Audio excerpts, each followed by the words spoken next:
خالد بن سعید نے آگے کے احوال و قوائف معلوم نہ کیے، کوئی جاسوس آگے نہ بھیجا اور اندھا دھند بڑھتے گئے۔ آگے رومی فوج کی کچھ نفری خیمزن تھی۔ خالد بن سعید نے دائیں بائیں دیکھے بغیر اس پر حملہ کر دیا۔ رومیوں کا سالار باہن تھا جو جنگی چالوں کے لحاظ سے خالد بن ولید رضی اللہ عنہ کے ہم پلہ تھا۔ خالد بن سعید نہ سمجھ سکا کہ رومیوں کی جس نفری پر اس نے حملہ کیا ہے اس کی حیثیت جال میں دانے کی ہے۔ وہ انہی میں الجھ گیا۔ تھوڑی ہی دیر بعد اسے پتہ چلا کہ اس کے اپنے دستے رومیوں کے گھیرے میں آ گئے ہیں اور عقب سے رومی ان پر حلہ بولنے کے لیے بڑے آ رہے ہیں۔ خالد بن سعید کے لیے اپنے دستوں کو بچانا ناممکن ہو گیا۔ اس نے یہ حرکت کی کہ اپنے محافظوں کو ساتھ لے کر میدان جنگ سے بھاگ گیا اور اپنے دستوں کو رومیوں کے رحم و کرم پر چھوڑ گیا۔ مسلمانوں کے ان دستوں میں مشہور جنگجو اکرمہ بن ابو جہل بھی تھے۔ اس ابتر صورتحال میں انہوں نے اپنے ہراساں دستوں کی کمان لے لی اور ایسی چالیں چلی کہ اپنے دستوں کو تباہی سے بچا لائے۔ جانی نقصان تو ہوا اور زخمیوں کی تعداد بھی خاصی زیادہ تھی۔ خالد بن سعید کے بھاگ جانے سے تمام دستوں کے جنگی قیدی بننے کے حالات پیدا ہو گئے تھے۔ اکرمہ رضی اللہ عنہ نے مسلمانوں کو اس ذلت سے بچا لیا۔ مدینہ اطلاع پہنچی تو خلیفۃ المسلمین نے خالد بن سعید کو معزول کر کے مدینہ بلایا۔ خلیفۃ المسلمین کے غصے کا یہ عالم تھا کہ انہوں نے خالد بن سعید کو بھری محفل میں بزدل اور نالائق کہا۔ خالد بن سعید خاموشی کی زندگی گزارنے لگا۔ اس سے زیادہ اور افسردہ آدمی اور کون ہو سکتا تھا؟ آخر خدا نے اس کی سن لی۔ بہت عرصے بعد جب مسلمانوں نے شام کو میدان جنگ بنا لیا، خالد بن سعید کو وہاں ایک دستے کے ساتھ جانے کی اجازت مل گئی۔ اس نے اپنے نام سے شکست کا داغ یوں دھویا کہ بے جگری سے لڑتا ہوا شہید ہو گیا۔ امیر المومنین ابو بکر صدیق رضی اللہ عنہ نے اپنی مجلس مشاورت کے سامنے یہ مسئلہ پیش کیا۔ اس مجلس کے جو اکابرین تھے ان میں عمر رضی اللہ عنہ، حضرت عثمان رضی اللہ عنہ، حضرت علی رضی اللہ عنہ، حضرت طلحہ، حضرت زبیر، حضرت عبد الرحمن بن عوف، حضرت سعد بن ابی وقاص، حضرت ابو عبیدہ بن الجراح، معاذ بن جبل، ابن کعب، ابی بن کعب اور زید بن ثابت رضوان اللہ علیہم اجمعین خاص طور پر قابل ذکر ہیں۔ خلیفہ ابو بکر صدیق رضی اللہ عنہ نے کہا، رسول کریم صلی اللہ علیہ وآلہ وسلم کا ارادہ تھا کہ شام کی طرف سے رومیوں کے حملے کا سدباب کیا جائے۔ آپ صلی اللہ علیہ وآلہ وسلم نے جو تدبیریں سوچی تھیں ان پر عمل کرنے کی آپ صلی اللہ علیہ وآلہ وسلم کو مہلت نہ ملی۔ آپ وصال فرما گئے۔ اب تم نے سن لیا ہے کہ ہرقل جنگی تیاری مکمل کر چکا ہے اور ہمارا ایک سالار شکست کھا کر واپس بھی آ گیا ہے۔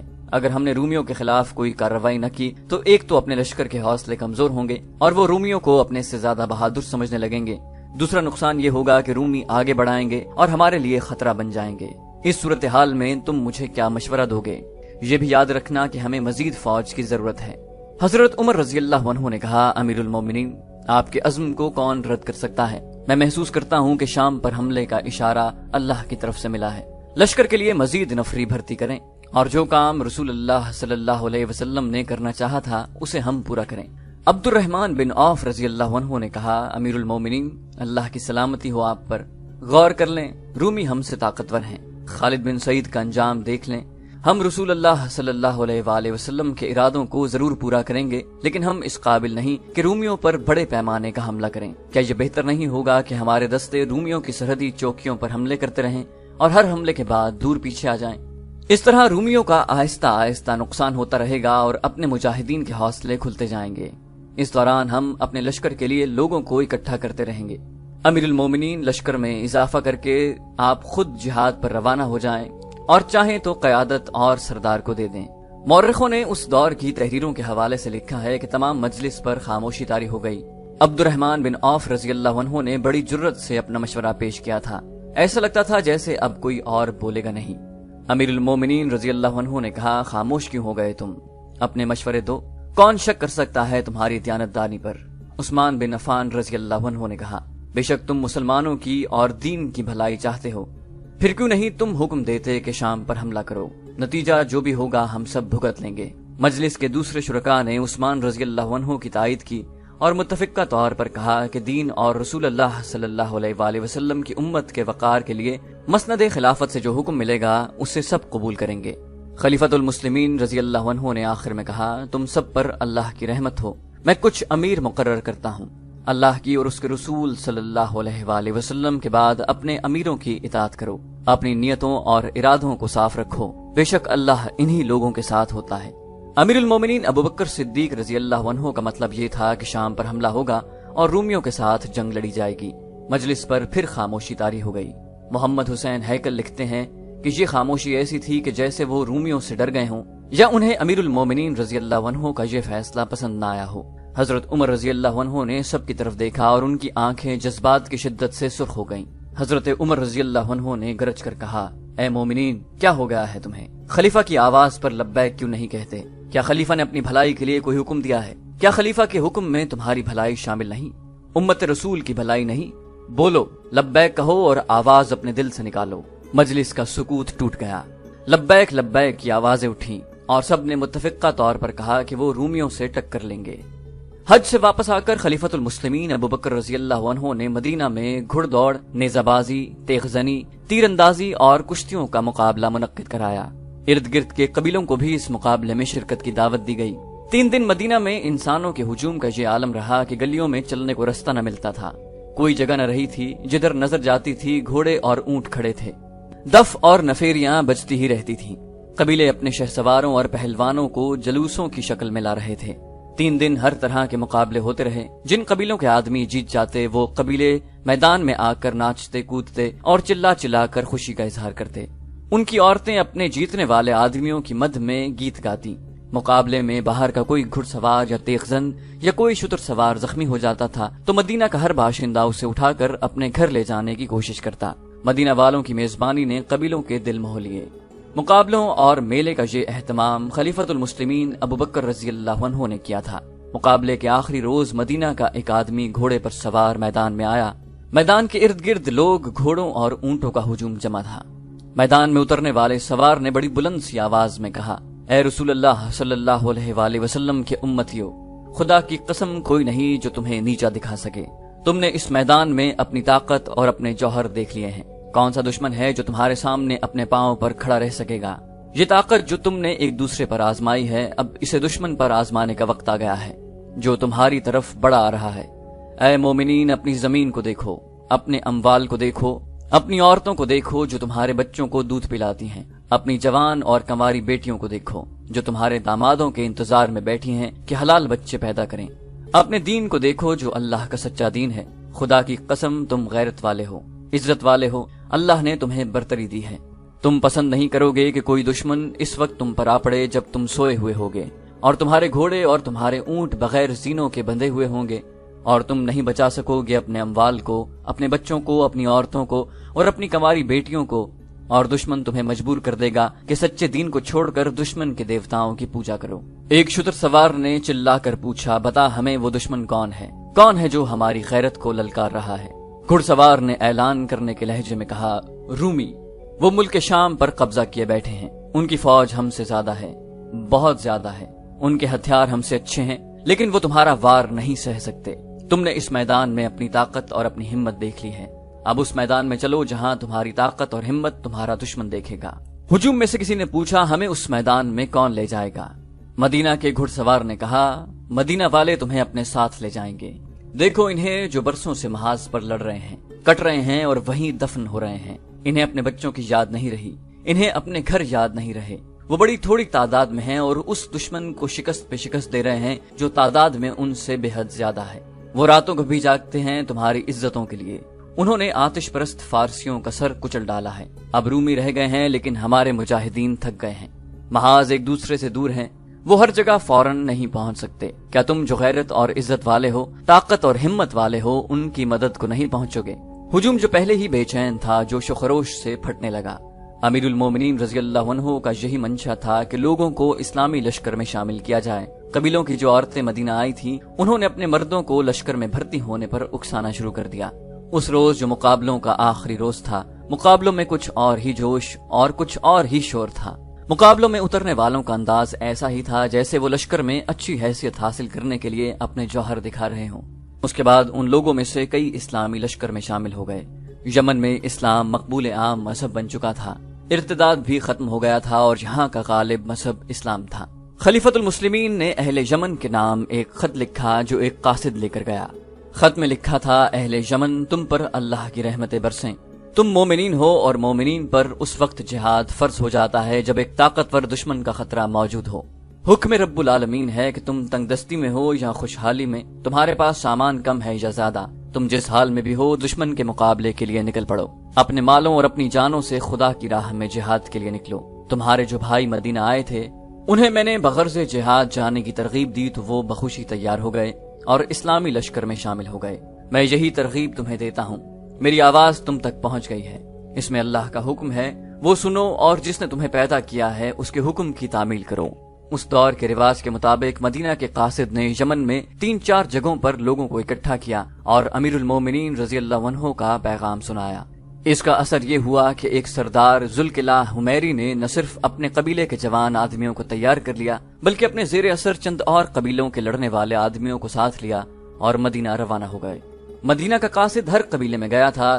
3 اور قبیلوں کے سرداروں قیس بن حبر مرادی، جندب بن عمر الدوسی اور حابس بن سعد تائی نے اپنے اپنے قبیلے کے جوانوں اور لڑنے کے قابل افراد کو ساتھ لیا اور شام کی جنگی مہم میں شریک ہونے کے لیے عازم مدینہ ہوئے۔ یہ ایک اچھا خاصا لشکر بن گیا، ہر فرد گھوڑے یا اونٹ پر سوار اور ہر قسم کے ہتھیاروں سے مسلح ہو کر آیا۔ یہ لوگ تیروں کا ایک بہت بڑا ذخیرہ بھی ساتھ لائے۔ مدینہ میں اس لشکر کا اجتماع 634 عیسوی محرم 13 ہجری میں ہوا تھا۔ امیر المومنین ابو بکر صدیق رضی اللہ عنہ نے خود اس اجتماع کے ہر آدمی کو اچھی طرح سے دیکھا کہ وہ تندرست ہے اور وہ کسی کے مجبور کرنے پر نہیں بلکہ جہاد کا مطلب اور مقصد سمجھ کر خود آیا ہے۔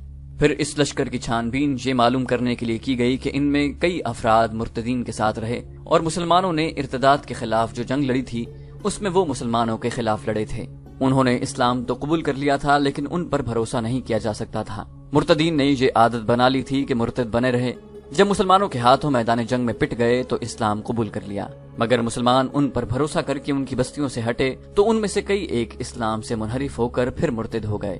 مدینہ میں چھان بین کی گئی تو ان میں سے بعض کو لشکر سے نکال دیا گیا، باقی لشکر کو 4 حصوں میں بانٹ کر ہر حصے کا سالار مقرر کیا گیا۔ ہر حصے میں 7,000 آدمی تھے، یعنی لشکر کی تعداد 28,000 تھی۔ زیادہ تر مورخوں نے یہ تعداد 30,000 لکھی ہے۔ ایک حصے کے سالار عمر بن العاص رضی اللہ عنہ، دوسرے کے یزید بن ابی سفیان رضی اللہ عنہ، تیسرے کے شرجیل بن حسنہ اور چوتھے حصے کے سالار ابو عبیدہ بن الجراح رضی اللہ عنہ تھے۔ ان سالاروں نے چند دن لشکر کو بڑے پیمانے کی جنگ لڑنے کی ٹریننگ دی، جس میں مارکے کے دوران دستوں کا آپس میں رابطہ اور نظم و نسق قائم کرنا شامل تھا۔ اپریل 634 عیسوی صفر 13 ہجری کے پہلے ہفتے میں اس لشکر کو شام کی طرف کوچ کا حکم ملا۔ ہر حصے کو الگ الگ مقامات پر پہنچنا اور ایک دوسرے سے الگ کوچ کرنا تھا۔ عمر بن العاص رضی اللہ عنہ کو اپنے دستوں کے ساتھ فلسطین تک جانا تھا۔ یزید بن ابی سفیان کی منزل دمشق تھی، انہیں تبوک کے راستے سے جانا تھا۔ شرجیل بن حسنہ رضی اللہ عنہ کو اردن کی طرف جانا تھا، انہیں کہا گیا تھا کہ یزید بن ابی سفیان کے دستوں کے پیچھے پیچھے جائیں۔ ابو عبیدہ بن الجراح رضی اللہ عنہ کی منزل حمص تھی، انہیں بھی تبوک کے راستے ہی جانا تھا۔ خلیفۃ المسلمین نے آخری حکم یہ دیا، اللہ تم سب کا حامی و ناصر ہو۔ سالار اپنے اپنے دستے ایک دوسرے سے الگ رکھیں گے، اگر رومیوں کے ساتھ کہیں ٹکر ہو گئی تو سالار ایک دوسرے کی مدد کو بلا سکتے ہیں۔ اگر لشکر کے چاروں حصوں کو مل کر لڑنا پڑا تو ابو عبیدہ بن الجراح تمام لشکر کے سپاہ سالار ہوں گے۔ سب سے پہلے یزید بن ابی سفیان رضی اللہ عنہ اپنے دستوں کو لے کر مدینہ سے نکلے۔ مدینہ کی عورتیں اور بچے بھی باہر نکل آئے تھے۔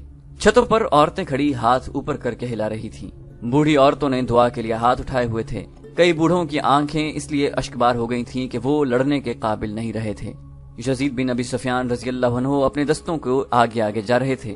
یزید رضی اللہ عنہ کے ساتھ امیر المومنین ابو بکر صدیق رضی اللہ عنہ پیدل چل رہے تھے۔ یزید بن ابی سفیان گھوڑے سے اتر آئے، امیر المومنین کے اصرار کے باوجود وہ گھوڑے پر سوار نہ ہوئے۔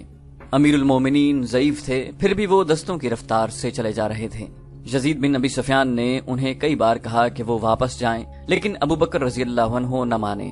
مدینہ سے کچھ دور جا کر یزید بن ابی سفیان رک گئے۔ امیر المومنین واپس نہیں جائیں گے تو میں ایک قدم آگے نہیں بڑھوں گا، یزید بن ابی سفیان نے کہا۔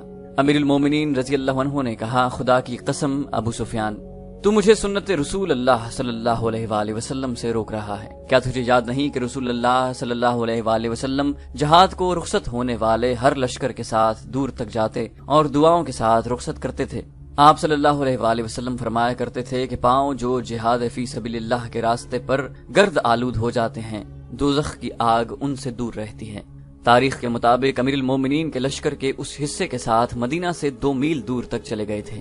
امیر المومنین نے کہا، یزید، اللہ تجھے فتح و نصرت عطا فرمائے، کوچ کے دوران اپنے آپ پر اور اپنے لشکر پر کوئی سختی نہ کرنا، فیصلہ اگر خود نہ کر سکو تو اپنے ماتحتوں سے مشورہ لینا اور تلخ کلامی نہ کرنا، عدل و انصاف کا دامن نہ چھوڑنا، ظلم سے باز رہنا، اور بے انصافی کرنے والی قوم کو اللہ پسند نہیں کرتا اور ایسی قوم کبھی فاتح نہیں ہوتی۔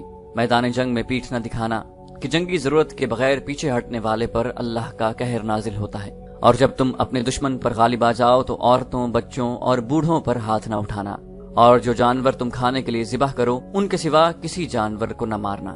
مورخین واقدی، ابو یوسف، ابن خلدون اور ابن اسیر نے امیر المومنین ابو بکر رضی اللہ عنہ کے یہ الفاظ لکھے ہیں۔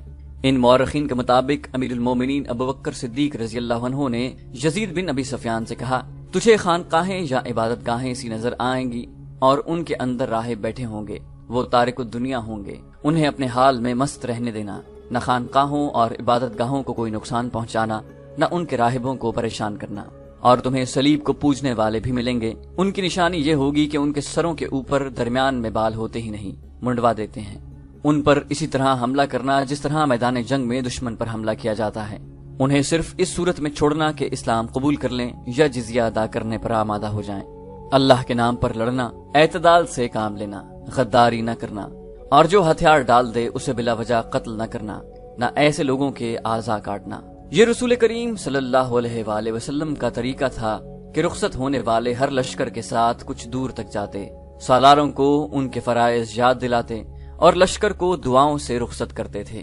خلیفہ اول ابو بکر صدیق رضی اللہ عنہ نے رسول کریم صلی اللہ علیہ وآلہ وسلم کی پیروی کرتے ہوئے چاروں سالاروں کو آپ صلی اللہ علیہ وآلہ وسلم کی ہی طرح رخصت کیا۔